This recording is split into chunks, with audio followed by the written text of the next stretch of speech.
Martes 30 de julio del 2019, ¿qué tal? Muy buenos días, bienvenidos a su programa Contacto Directo. Empecemos revisando quiénes son hoy nuestros invitados. Nos acompañan Carlos Pérez García, ministro de Energía y Recursos Naturales No Renovables. El lanzamiento de proyectos energéticos con energía solar y del viento para captar inversión privada. El sector energético es básico para el desarrollo, especialmente cuando los proyectos emblemáticos endeudaron al Ecuador y están incompletos. Lo vamos a analizar. También nos acompañará Franklin Moreno, el presidente del Colegio de Especialistas en Derechos Humanos del Ecuador. El proyecto de Código de la Salud listo para votación en la Asamblea y contiene disposiciones que violan derechos humanos garantizados por la Constitución, el derecho a la vida y los derechos del niño, o rompe estándares internacionales como convertir al Ministerio de Salud en juez y parte. Lo conversamos. Y también Pablo Zambrano, el presidente de la Federación de Cámaras de Industrias, y su réplica a Marlon Santi, el coordinador de Pachacutic, sobre la minería metálica a cielo abierto en gran escala en fuentes de agua que bañan las provincias de la costa. Se confirma con pruebas del manejo de la justicia en el gobierno de Correa. Los nuevos documentos de la computadora de Pamela Martínez, la asistente del expresidente, dan cuenta de cómo el gobierno intervenía en casos judiciales premiando o castigando a jueces. Según archivos que llevaban Pamela Martínez y Laura Terán en sus computadoras, el expresidente Rafael Correa participaba en todos los pasos que se daban en los casos judiciales de su interés. Y no solo eso, por sus manos pasaron listas de jueces, pedidos de fiscales, exigencias de los miembros de la Corte Constitucional, entre otros. Uno de los casos es el del juicio contra Diario El Universo. En los reportes de Martínez, tras la sentencia que obligaba al diario a pagar $40 millones a Correa y cárcel para sus directivos, se sugirió nombrar al autor de esa sentencia, el juez Juan Paredes, como miembro de la Corte del Guayas. Martín Pallares, del portal Cuatro Pelagatos, publicó parte de la información. Sí creo que es importante ver que aquí hubo conocimiento del presidente sobre todos estos temas, ¿no? Recaudación de fondos para campaña, manejo de la justicia, manipulación de los concursos para las cortes. El abogado de Correa, Caupolicán Ochoa, también escribió por mail a Martínez. Le pidió que organice una reunión con los testigos y peritos en el juicio contra Fernando Villavicencio, Clever Jiménez y Carlos Figueroa para instruirles antes de la audiencia de juicio. Martínez también intercedió con Correa a favor de Santiago Cuesta, actual asesor presidencial de Lenín Moreno, en un conflicto de una de sus empresas con Seguro Sucre. Cuesta aceptó que hizo el pedido. Una cita que le pedí al presidente de la República, Rafael Correa, porque me habían demandado. Ramiro García, quien integra la comisión que evaluará a los jueces de la Corte Nacional, recordó que el correísmo implantó un sistema estructurado de control de la justicia. El problema no es que simplemente se traficó sentencias o se prostituyó jueces. El problema es que terminaron comiéndose las bases mismas del Estado Constitucional de Derechos y Justicia.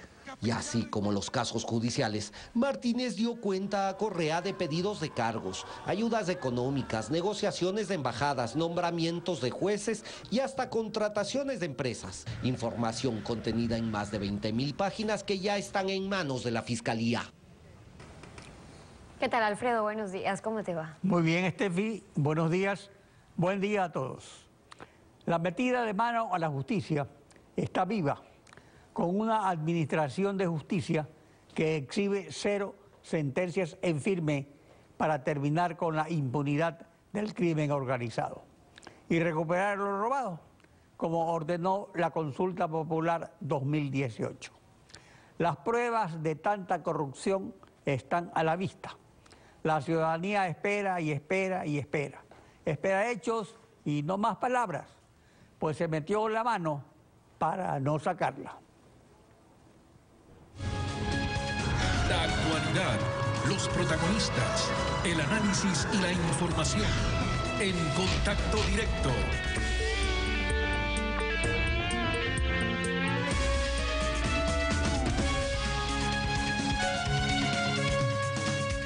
El Ministerio de Energía lanzará un proceso de selección a fin de captar inversión privada para 2 proyectos de generación eléctrica con energía limpia. Carlos Pérez, ministro de Energía, buen día, bienvenido a Contacto Directo. Buenos días, Alfredo, un gusto estar aquí. Antes de entrar a los detalles de los proyectos, revisemos el estado de situación de la energía eléctrica en el Ecuador. ¿Producimos lo suficiente para exportar? ¿Existe la interconexión necesaria? ¿Funcionan todos los proyectos hidroeléctricos que endeudaron al país? ¿Ha bajado el costo para los usuarios?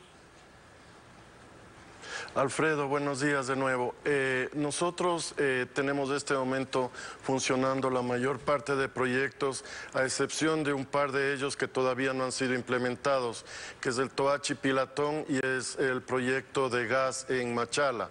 Estos dos proyectos todavía están siendo trabajados y ya se firmó un contrato con una empresa para restablecer la construcción del proyecto Toachi Pilatón, y aún no hemos logrado concretar una negociación para el proyecto de gas de Machala. Los otros proyectos están ya operando. Nosotros hemos inaugurado en este gobierno el proyecto Mina San Francisco y el proyecto del Zitanizagua, que estuvieron parados. Este momento nosotros tenemos energía en exceso para exportar, por ser una época donde existen suficientes lluvias.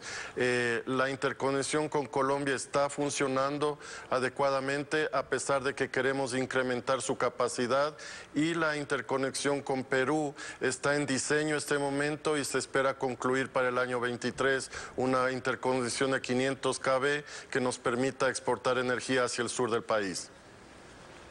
¿Cuál es la situación de proyectos eólicos y fotovoltaicos existentes? El Ecuador ha incursionado muy poco y proyectos muy pequeños en el área de proyectos de energías renovables no convencionales.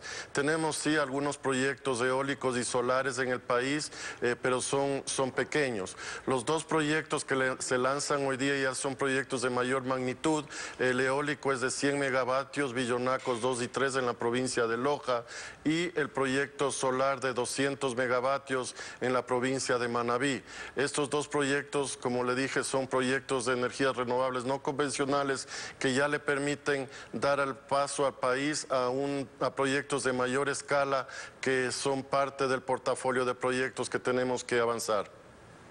Estos nuevos proyectos son pues el fotovoltaico, el Aroma, ubicado en el sitio de la refinería Fantasma, y el eólico Villonaco 2 y 3 en la provincia de Loja.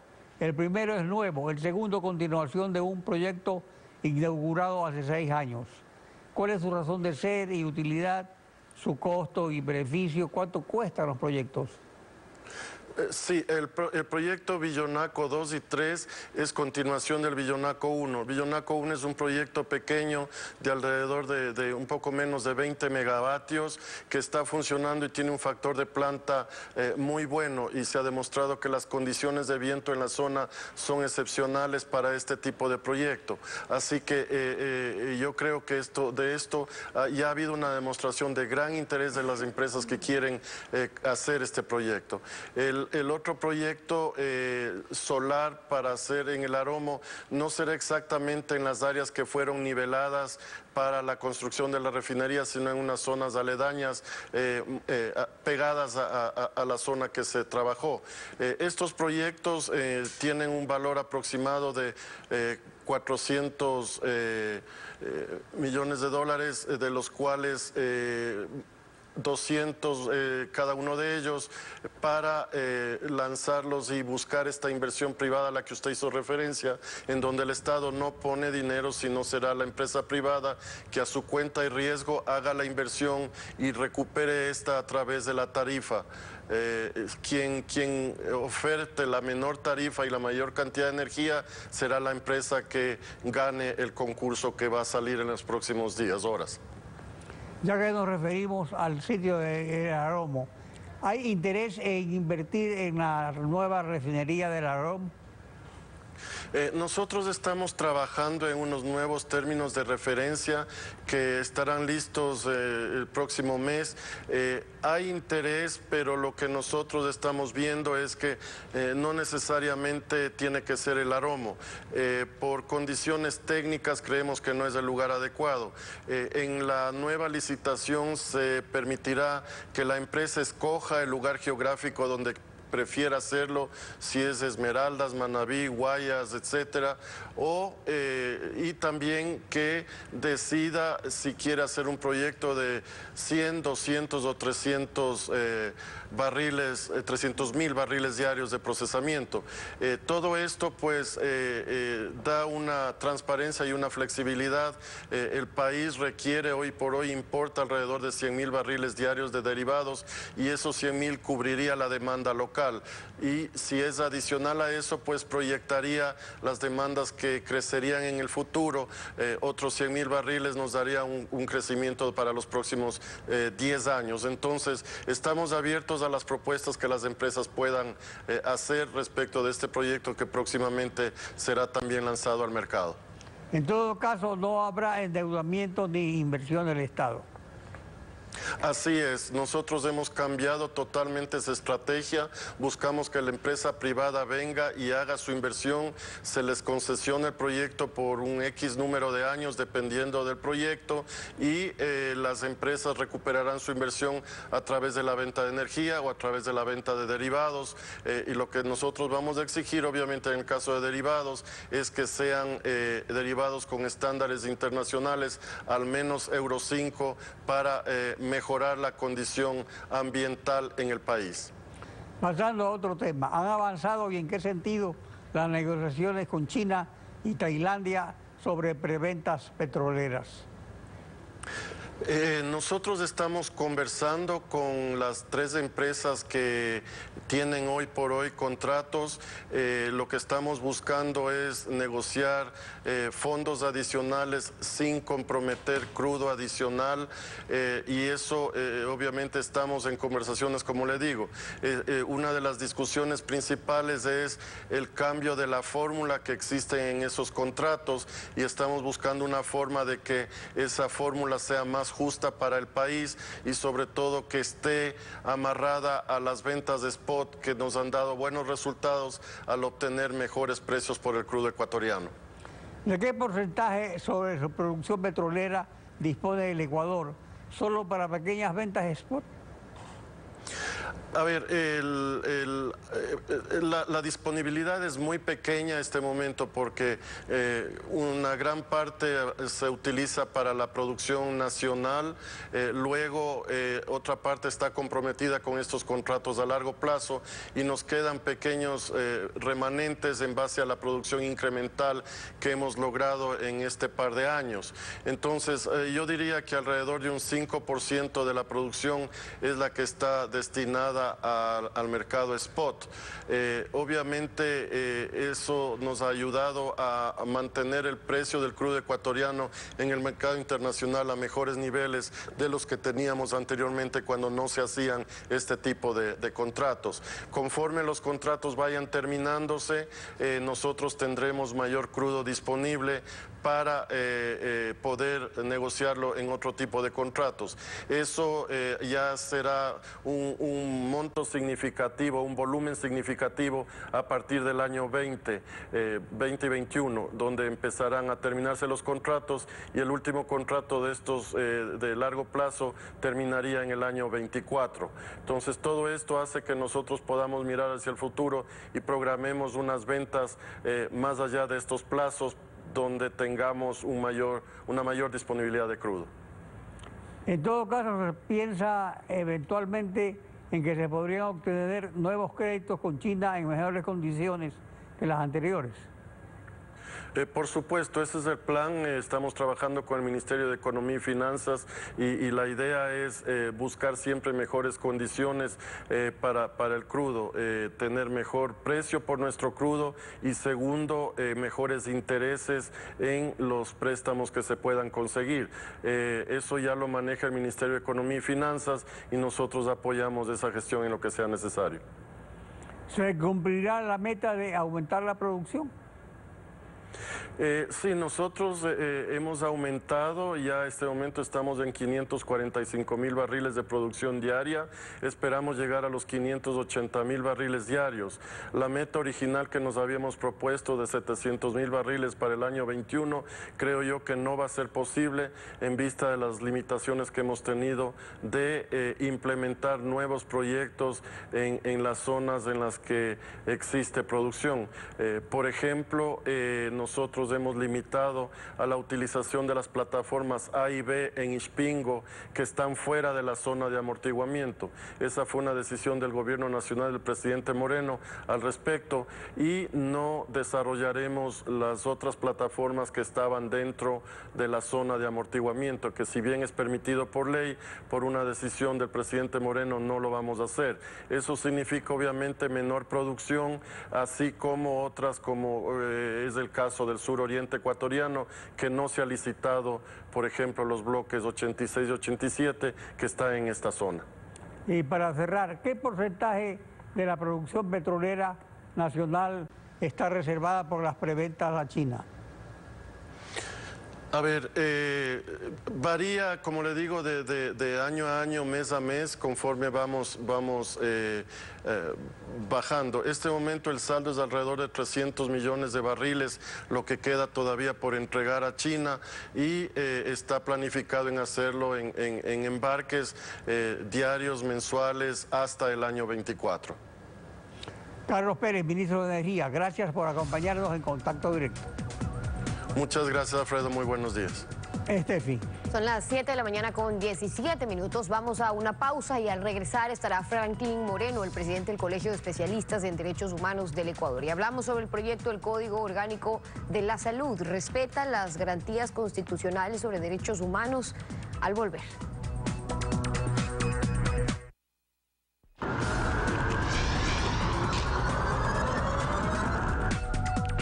El Código de la Salud, que está próximo a votación en la Asamblea, ha estado en discusión los últimos 7 años, y es que trata temas de suma importancia, desde acceso a medicamentos, atenciones, quién y cómo controla la prestación de servicios, los profesionales, hospitales, y hay temas controversiales en los que hemos abierto debate en este espacio también. Franklin Moreno Quesada, presidente del Colegio de Especialistas en Derechos Humanos del Ecuador, bienvenido a Contacto Directo. Muy buenos días, ecuatorianos. Indudablemente que nos encontramos consternados porque el gobierno nacional ha retomado sus acciones para establecer el aborto universal. Pero ese aborto universal es una pretensión de los correístas desde la Asamblea Nacional Constituyente, cuando quisieron hablarnos de la soberanía del cuerpo, y cuando el pueblo lo rechazó nos hablaron de la libre determinación de la mujer. Y luego el presidente Moreno, ahora que los correístas se hicieron miembros del gobierno morenista, nos quisieron poner en el año 2017 a propósito de la ley de erradicación de la violencia contra la mujer, en el artículo 19.3.1, el aborto en curso. Ahora, quienes defienden la obligación de los médicos de atender un aborto en curso por emergencia obstétrica, lo llaman, sostienen que eso no se trata de estar a favor o no del aborto, sino que si ya está en curso un aborto, los médicos deberían atender esa emergencia para asegurar la vida de la mujer. ¿Por qué usted no comparte esa posición? Ecuatorianos, esa es una fábula. La preñez, la maternidad, la mujer embarazada no corre peligro en su vida cuando sale embarazada. La mujer embarazada no corre peligro en su salud cuando sale embarazada. Mi madre tuvo 10 hijos, mi mujer 4 y mis 3 hijas son madres. Stephanie, la maternidad es una bendición, pero quienes propician el aborto, que son una minoría, desde el gobierno, ahora que han conformado una mayoría legislativa y que tienen beneficios recíprocos, quieren imponernos el aborto en curso y nos hablan de una emergencia quirúrgica, una emergencia que no existe, ecuatorianos. Es decir, para ponerlo en claro, sí, la Constitución garantiza la vida desde la concepción, pero lo que se está incluyendo aquí es que si una mujer comete un aborto, es decir, el embarazo podría no tener complicación, pero si una mujer decide abortar, que hoy la ley lo prohíbe, no se diga si es que es 4 o 5 meses, pero si una mujer aborta y va a una clínica, hoy por hoy un médico, ¿qué debe hacer? No, ecuatorianos, no es que si una mujer aborta. El ser que se aloja en el vientre materno es otra vida, una vida diferente a la vida de la mujer embarazada. El espermatozoide, que es la célula masculina sexual, al ingresar al óvulo femenino sexual, lo fecunda. Y al fecundarlo, esas dos células, masculina y femenina, se fusionan y nace una célula diferente, que es lo que se conoce con el óvulo fecundado, que también lo denominan el cigoto. Ese cigoto determina el momento de la concepción y el nacimiento de un ser. El ser que se aloja en el vientre materno es una vida diferente, que tenemos que protegerla. No solamente los que defendemos los derechos humanos. ¿Cuánto ha hecho ustedes, las mujeres que nos escuchan, por cuidar ese niño? Por eso es que existe la obligación universal de proteger el cuidado del ser desde el momento de la concepción. La Declaración de los Derechos del Niño dice, considerando que el niño, por su falta de madurez física y mental, necesita de protección y cuidados especiales, e incluso la protección legal. Y aquí se desprende todo, Estefaní. La protección y cuidados especiales significa que esa madre, esa mujer embarazada, ya tiene obligaciones, no derechos, obligaciones de cuidado y protección del niño que se aloja en su vientre materno. Ahora, no solamente para ella, perdóneme, sí, sino que inclusive al presunto padre lo obligan al cuidado y protección porque le imponen pensiones de subsistencia. Y por eso es que el Estado, que tiene que adecuar todo su ordenamiento jurídico, dice no matar y establece penas para los que matan. Y entonces el aborto universal, con solamente presentarse con un aborto en curso, eso no justifica. Ahora, y desde la parte de los profesionales, lo de los médicos, ¿le preocupa también entonces que no es que solo que un médico estaría obligado a hacer un aborto, además guardar secretos sobre ello, sino que sería en cualquier circunstancia, no puede ser posible. Momento? Es decir, puede ser una mujer que decide acabar con su embarazo no a los 5 puede ser posible meses. Porque el médico tiene la obligación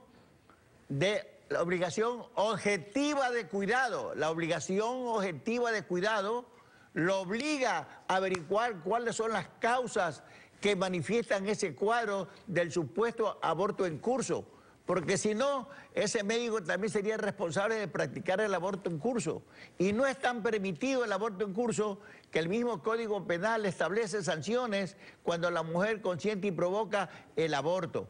Ecuatorianos, esta es una secuela de los correístas, morenistas ahora en el Ejecutivo, la mayoría legislativa, que ya nos dieron el matrimonio igualitario y ahora quieren dar el aborto universal. No podemos tolerar eso. Creo que los líderes políticos están confundidos. Las mujeres que producen y provocan el aborto son una minoría, pero no podemos permitir que la vida del ser humano que se aloja en el vientre materno sea desprotegida por los asambleístas. José Miguel Vivanco de Human Rights Watch estuvo aquí en Contacto Directo y decía que lo que se debe es proteger, buscar las formas de proteger la vida desde la concepción y que eso se puede hacer sin que ello implique la penalización del aborto y sobre todo en casos de violación. Escuchemos algo de lo que dijo. Sí, lo escuché, pero está equivocado, es un criterio equivocado. Escuchemos algo de lo que dijo primero. La doctrina y la jurisprudencia unánime a nivel de derechos humanos, a nivel internacional, establece que amenazar a la mujer con la cárcel cuando ella ha sido víctima de una violación constituye una violación a la dignidad de la mujer. No se trata de despenalizar el aborto en términos amplios, sino despenalizarlo parcialmente de acuerdo a algunos supuestos, como por ejemplo la violación o como por ejemplo cuando el feto no es viable, cuando no tiene posibilidades de sobrevivir más allá de el útero de la madre. Muchos pueden estar de acuerdo con la despenalización del aborto en casos de violación, pero al permitirlo sin poder saber con certeza si hubo violación o no, se están abriendo otras puertas. Usted lo está diciendo, el artículo 150 habla del aborto no punible, y ese es el caso de la violación a una mujer con discapacidad mental, o cuando existe en peligro la vida de la mujer grávida, o cuando está en peligro la salud de la mujer grávida. Pero Stephanie, recuerde usted también es madre. El embarazo no pone en peligro su vida. El embarazo no afecta su salud. Está equivocado, el señor Vivanco. Y se lo voy a demostrar. Recuerde usted que la Corte Interamericana dice que el momento que se inicia la vida, dice ella, que es el momento de que el esperma y el óvulo inician la fecundación y 14 días después del inicio de la fecundación se aloja en la matriz. Así dice la Corte Interamericana. Y se equivoca Vivanco cuando él quiere omitir que la Comisión Interamericana, en el caso Amelia, de una niña de 10 años que pedía a sus padres la autorización del aborto, lo que hizo la Comisión Interamericana es dictar medidas cautelares para proteger y cuidar a la mujer parturienta y cuidar al niño. Y recuerde, señor Vivanco, que la misma Comisión Interamericana, en el caso Karen, de un niño anencefálico, que también pedían el aborto, la Comisión Interamericana dijo que no, señor, hay que garantizar la salud y la vida de la mujer.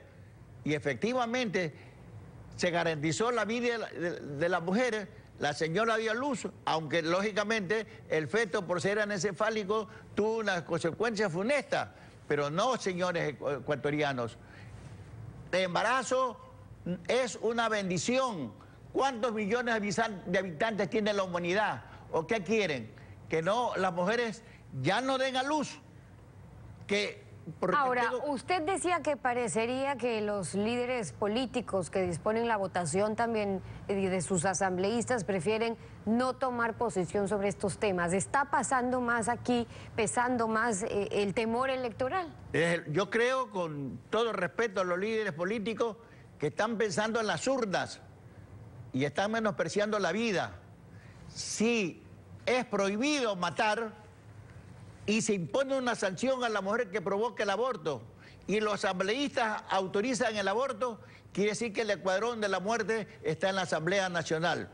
Franklin Moreno Quesada, presidente del Colegio de Especialistas en Derechos Humanos del Ecuador, hoy en Contacto Directo. Gracias por haber estado con nosotros. Muchísimas gracias, ecuatoriano. 7:30, vamos a una pausa y al regresar estará Pablo Zambrano, el presidente de la Federación de Cámaras de Industrias, y su réplica a Marlon Santi, vocero de Pachacutic, sobre consultas populares acerca de la explotación minera. En pocos minutos estamos de vuelta, no se vayan.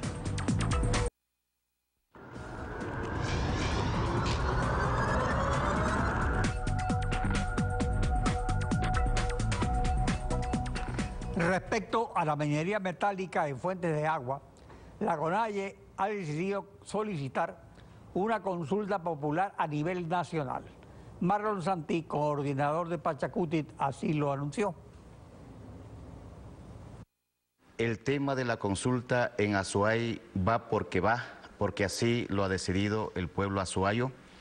No es solo para el pueblo de Azuay, es para todo el Ecuador una propuesta alternativa frente a una propuesta de exterminio. No hay pueblos que se hayan desarrollado. Las empresas transnacionales como la EXA, Ecuacorrientes, bajo contubernio con los ministros del Estado, han ampliado y han intensificado últimamente, después de la firma con el Fondo Monetario Internacional, la Carta de Intención, han intensificado para ampliar la actividad de la minería a gran escala. Hay efectos graves, ambientales, sociales, económicos y culturales, que no va a beneficiar en absoluto a los pueblos que están habitando allí, que no va a beneficiar en absoluto al Estado ecuatoriano. Este es un tema nacional, no es un tema de parroquias rurales. Este es un asunto muy importante porque se presenta la alternativa económica de un Ecuador mejor, pero también de un Ecuador afectado en su aspecto ambiental. Pablo Zambrano, presidente de la Federación Nacional de Cámaras de Industrias, ha solicitado la réplica. Buen día, bienvenido a Contacto Directo. Muchísimas gracias, doctor Pinargote. Mire, yo creo que es muy importante señalar el hecho de que el Estado ecuatoriano, es decir, los 16 millones de ecuatorianos, somos los dueños de los recursos que existen en el subsuelo del país. El artículo 261 de la Constitución claramente establece quién tiene la potestad precisamente exclusiva sobre los recursos naturales, incluyendo los recursos energéticos y minerales. Por lo tanto, el señor Santi se equivoca del medio a la mitad cuando dice que se va a hacer una consulta popular en el Azuay. Esto no puede darse. Las consultas populares no pueden ser locales, no pueden ser parroquiales, como usted mencionaba. La Corte Constitucional tuvo ya un pronunciamiento respecto a una solicitud en este sentido y la rechazó por temas de forma. A nivel nacional, no a nivel local. Mire, el tema nacional es un asunto que tiene que analizarse porque precisamente el Estado ecuatoriano está haciendo un importante trabajo en lo que tiene que ver con potenciar las inversiones. Miren ustedes, ecuatorianos, cuál es el potencial minero que tiene el Ecuador. Son más de 200.000 millones de dólares en 7 proyectos emblemáticos que existen en el Ecuador. El país es un Estado que necesita, es un país y un Estado que necesita generar seguridad jurídica. ¿Pero en cuántos años? Hay estimaciones de que esta explotación minera sostenible y sustentable se puede dar en 30 o 40 años. Por lo tanto, ¿cuál es la propuesta que hacemos desde el sector productivo nacional? ¿Cuántos millones de dólares por año? Hay que dividir esas cifras y también hay que calcular un tema que es muy importante, el precio que diariamente fluctúa de los minerales. Los minerales, al ser bienes necesarios, al ser bienes escasos, obviamente tienen una tendencia a aumentar este precio. Pero ¿cuál es el mensaje fundamental que la ciudadanía tiene que llevarse? La minería responsable es un buen negocio.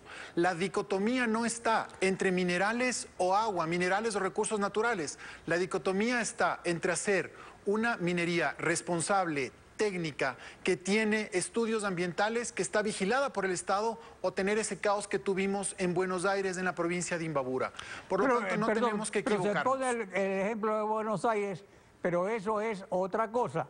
En Buenos Aires lo que se ve es el espectáculo deprimente de una montaña explotada sin las debidas precauciones técnicas. Alfredo, pero el problema que hay en la explotación minera en fuentes de agua es que se repara el daño emergente, se reforesta, se deja la montaña igual a como estaba antes y cuesta una fortuna, pero la contaminación del agua es irreversible y el agua contamina el ambiente de las provincias de la costa.